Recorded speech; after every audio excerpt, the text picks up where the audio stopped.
All right, let me blow your minds real quick. This time it's going to be atomic style. I just did the atomic bombs with my year ones, and I want to share it with the rest of you.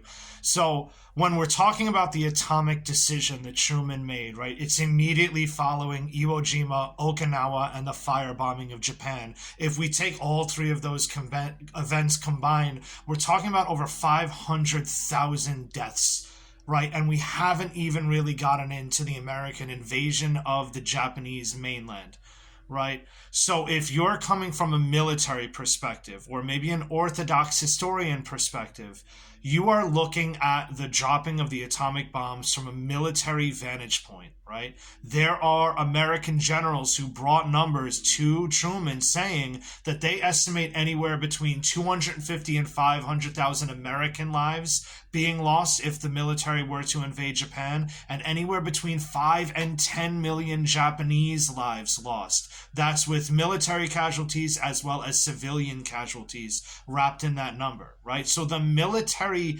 justification for that bomb is quite significant because it did wind up saving lives if you look at it only through that perspective.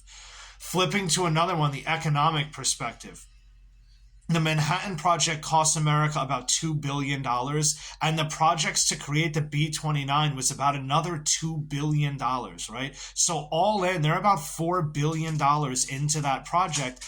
They couldn't really sleep on that money. They had to use that money. They had to use it to bring about a swifter end of the war, right? So that economic perspective is there as well. And the last one, and in my opinion, the most powerful one, the truest one, is that political perspective, right? They used the atomic bomb. Japan was already militarily defeated. They refused to enclose what would happen to the emperor in the Potsdam Declaration, and they sent it as a message to Joseph Stalin and the Soviet Union of who the real world power was coming out of the Second World War, right? So in order to really evaluate that atomic decision, you have to evaluate the military, political, and economic perspectives.